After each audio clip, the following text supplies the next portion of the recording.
Right, hello everybody, welcome down to the Silverstone paddock here after qualifying for the Cherished Vehicle Insurance MG Cup. Partner in crime has joined me once again, Charles. Charles, what a face. Talk us through qualifying, did you enjoy that? I did, yeah. It was an exciting qualifying session, really. I mean, really close as well. I mean, yeah. Only, what, 7/100ths of a second, not even tenths, but 7/100ths of a second separating the top two. So I think we're going to have a bit of a scrappy race on our hands. It's going to be incredible. Just like we saw at Alton Park, it'll be Morgan Short, Mike Williams. They're going to be going toe-to-toe. Mike Williams on pole position outright. And then, of course, we've got Morgan Short just behind him in second. Now, we actually had a quick chat with Morgan Short, didn't we? Overheating was the reason why he didn't get his last flying lap in, wasn't it? Yeah, overheating, which is why he pulled in early, and also tyre pressures. Obviously, it's a hot day today. Very common thing for drivers to either underestimate or not quite take into consideration how much pressure will come into the tyres with all the added heat once you actually get out there and start pounding around. So he told us he reckons there's another half a second in his lap time between traffic and the problems that he was having. So the big question is, does Mike Williams have an extra half a second or second? Now, fortunately, Mike is over the other side of the world in the biggest paddock on planet Earth here at Silverstone, so we're not going to get a chance to have a chat with him now, but we have come down to the paddock to have a little chat with a number of the drivers. Before we do that, if we could just pop the qualifying results up on the screen for you so you can have a little look. I'll just run you through the clarifications for you too. So obviously Mike Williams on pole in Class C, Morgan Short, Richard Buckley, Matthew Simpson, Peter Birchall all in top five in Class C. You've got Dan Jones in Class B. Steve Tyler is the man on pole position in Class A as well. So plenty of excitement to happen. We've come down to some of the Tomcats as well, just to have a little look about. I want to see, wonder if Kaylee's knocking around. Is she? No worries, Dave. We'll come to you instead. It's hot. Is that going to be a problem? Yeah. Sweat starts to run down your face, you can't see. Yeah, I mean, that's very true. That's very true. I meant we're actually with the turbos of the cars, are we? Yeah, well, I think the tyres get very hot. That's one of the biggest problems. And for me, I think I've done a track day here before, so it's not totally new, but yeah, just getting the right lines and trying to understand the circuit's been quite difficult. But you've got plenty of time to get around. I mean, it's what, 2 minutes 40 or so a lap, isn't it? There's plenty of time out there. You can almost read a book down some of these straights, well, maybe, we could try. We could try. Yeah, I mean, I said I'm not driving, so it's easy for me to say, isn't it? What's the expectation for the race, Dave? Try and keep up with Kaylee, I guess. They've had to change the gearbox on this one. Right. So hopefully, I mean, he knows what he's doing, so it does. So yeah, we'll have to see what happens. But yeah, have some fun more than anything. And make sure you keep that sweat out your face as well. Right? Thank you. Here he is, Richard. You did all right in qualifying, actually. Do you think is there Not more too, pace? It wasn't too, well, it could be if I could learn how to drive the thing and actually put it through Vale. If I can get that right, there's a plenty in there. Yeah. And well, the two sharp left-handers, and obviously coming into Vale, then out the fast bit, out the new complex. If I can get those two bits right, there's probably second half of.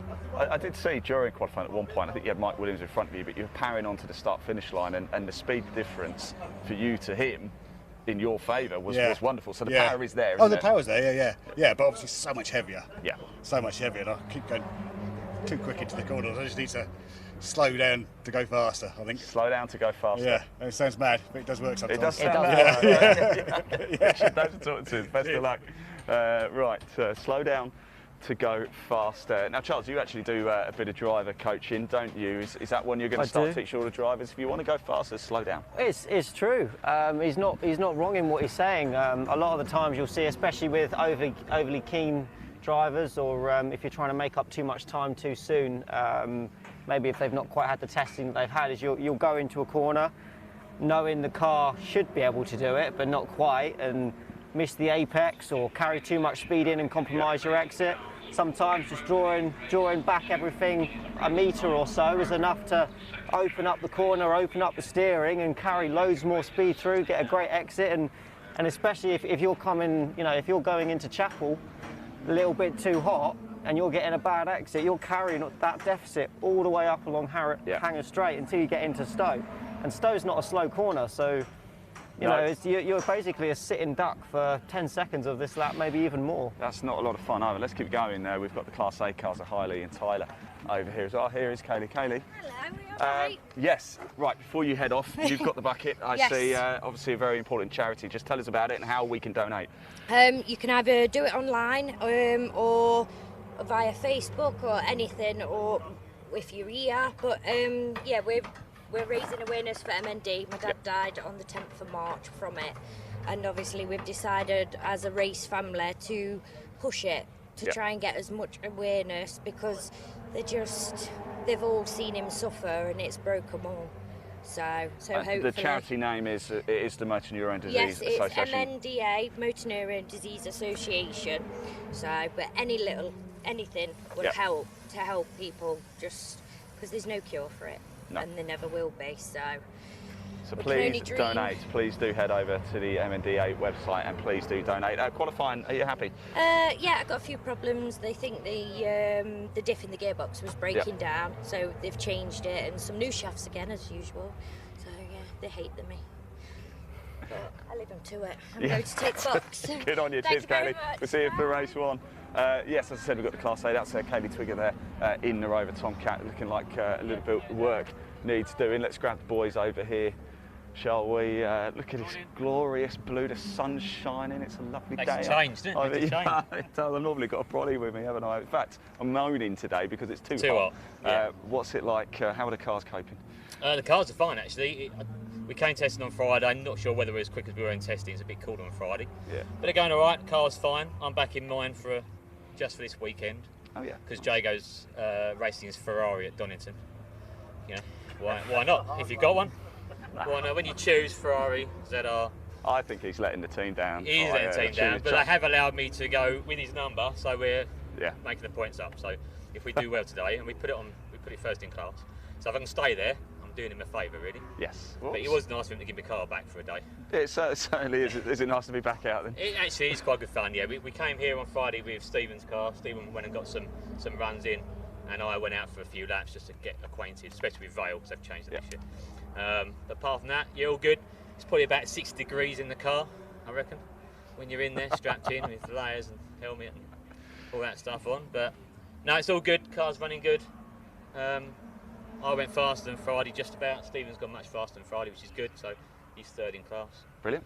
And we're amongst the Class Bs. There's a couple of Class Cs in there as well. Yeah. So it should be interesting, as long as it. I don't mind the heat. I don't mind. I don't think the weather's going to change. I mean, no, it's not. It's a bit uncomfortable at times, but when you race, you don't notice. You don't notice it. It's too switched on. Top man, of course. How are you finding? Sorry, how are you finding the grip levels out there? I thought they were all right. Someone said I was getting a bit slippery at times when they overheat, but our fastest lap was on lap 7 of 8 or 6 of 7, whatever it was.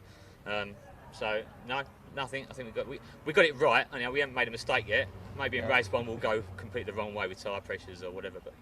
No, you won't. Do you think there's a potential of too much grip coming in by the end of the day with all the rubber going down, or maybe. Do you think? Yeah, maybe it's going to. I don't know what the weather's like at 4 o'clock, but probably still hot. I would think. No, should be okay. Should be okay. As long as the cars get back in one piece. And we don't do it, we don't embarrass ourselves. You won't, you never do, and you've got a smile on your face, haven't you? Oh, I know, it's been a while since I've been back here, so it's quite good fun. 2018 I was here, and we did all right, but nothing spectacular. So yeah, looking for better things this year. Top man, look, I'll let you crack on, get yourselves ready. And of course, what we want to know is, would you rather take one of these out on a track, or would you rather take a Ferrari? It's got to be the MG, hasn't it, all day long? It's not even up for debate. Let's go over. I just wanted to see, we've got Peter Birchall Baston over here as well, and Mr. Gill in the A class too. So let's go have a little look, see if we can grab a word with one or two of those. Yeah, I mean, weather in this country always plays such a big factor, doesn't it? Alton Park last year, in fact, the race day had to be called early because of the rain. Now we're talking about the heat. Yeah. You know, what is perfect conditions, Charles? Because we moan when it rains. We're effectively moaning because it's too hot. When will we be happy? What is the perfect condition to go racing in? Well, for the cars, it depends on the car you're running, but ideally you want cool, dense air for the engine. For aerodynamics, you want non-dense air. Okay. For straight line speed, and then obviously more dense, colder air for downforce. For the tyres, you want enough heat that they're up to working temperature, and the glue that's essentially in the tyre that bites the tarmac is working, but not too much that it's overheating and you're sliding across the track because you know the temperatures are too much and the tyres are no longer. You don't have a nice flat surface anymore. Either they're starting to bubble, or the rubber's starting to marble on top of itself, and you're sort of driving on marbles, or basically things like that. So temperatures it depends on what part of the car you want it ideal for, and it can become a real thing. So the answer is that there's no perfect temperature. No, it doesn't exist. I guess if it was me and I was looking to try and break a lap record or something somewhere, I'd probably want a day like today, but just 10 degrees cooler, I'd have said. A day like today, but maybe early in the morning or late in the evening, just because you've still got all the heat in the track, so you've still got all the heat for the tyres, and you've still got all the heat that you need to keep everything warm and working well. But early in the morning or late at night, say 6, 7, 8 o'clock tonight, the air will be that little bit cooler, a little bit denser. So early evening. And the engines will just love that compared to anything else. 7 o'clock on a summer's evening, and that's what we're looking for. Basically, there you go. Fantastic stuff. Let's keep going. Let's have a quick look at, because we've got Nigel and Craig Baston down here. You had a chat with him, I've had a chat with them as well, and I believe they said this is the 5th engine that they're on so far since they've had this car. We've got Rod Weston Bartholomew's car behind. In fact, I bumped into his wife a little bit earlier. As well, how are we doing, guys? All right? Oh yeah, superb, mate. You have more work, got it? always got more work to do. Are you just sitting down because it's actually quite cool on the floor? It's lovely and cold. It's nice, isn't it? Might take all the clothes off and I don't want to film that. It actually seemed to go all right driving-wise. We're just having a problem with gear selection. It goes into 5th and then comes straight back out. Right. So then when you've got to hold it into 5th, when you go try and put it into 4th, it don't like it. So I'm going to take all the gearbox oil out and put some fresh stuff in and I always find it incredible how sort of relaxed you guys are, despite the fact there's a lot of work to do. And we'll just sort out the gearbox, we'll just do this, we'll just do that, just as if it's just any old day, innit? He drives an automatic as a daily car. No, I think we've now accepted. I think we've now accepted that we're always going to do something, and we're always going to have work to do. But yeah, it's part of the weekend for us. We always got to work. We didn't finish the car until yesterday. Yeah. We put the engine in at home, and we noticed on the engine that's in it's from my car, and it hasn't moved in 3 years. So we had to change the camshaft seals yesterday as they were leaking. But in qualifying, no burning of oil, no high temperature, no nothing. There's no wood to touch. But touch wood. Touch wood. We'll see how it is in the race. Yeah. So it'd be nice to finish a race, to be honest with you. Yeah, I was going to say Alton Park. I think you did Grand Title about 1 lap or something. Yeah, Alton Park was horrendous, to be honest with you. I remember I watched the footage afterwards, and you did mention coming in under a cloud of smoke. We took the engine apart at home, and it dropped 3 liners on the back bank. So obviously, but when we started it up at home, when it was cold, it's fine. Yeah, typical, isn't it? Yeah, typical. Yeah, always the way. But yeah, we whipped it out and put this one in. So Well, let's get to the finish, eh, boys? Let's just get to the finish. Tell you what, that's my aim. I don't care where I finish, I just want to finish. Done. Cheers, guys. Thank you. Right, it is time for us to get back because we've got to start setting up ready for race 1. Gets underway at 2:05. It's going to be a cracker, isn't it? Just one final time. Let's just bring those qualifying results back up onto the screen for you so you can just have a little reminder. Of course, Mike Williams, your man on pole position, is going to be going toe-to-toe with Morgan Shorts. Morgan thinks there's more pace in his car. Does Mike have more pace in his car? It's going to be absolutely thrilling. We know those two are going to be locked together. And then we've got the Rover Tomcats as well. There's going to be plenty of stories as we go through the classes as well. Just drop that image down. Charles, thanks for joining me on this little walk. I hope you enjoyed it. It's just something we like to do. We just like to sort of let people see what really happens behind the scenes at a club racing event. Very interesting indeed. And definitely come back and tune in for the racing later. I feel like it's going to be a race with lots of close battling, to be honest. I mean, the slipstreaming and down hanger, I think we're going to find groups of up to potentially 6 cars, all swapping positions lap after lap. So yeah, absolutely. Make sure you tune in for the races later on this afternoon. Yeah, certainly do. So the temperature is soaring here at Silverstone. It's time for us to head off. When you come back, we'll be live for race 1 of the Cherish Vehicle Insurance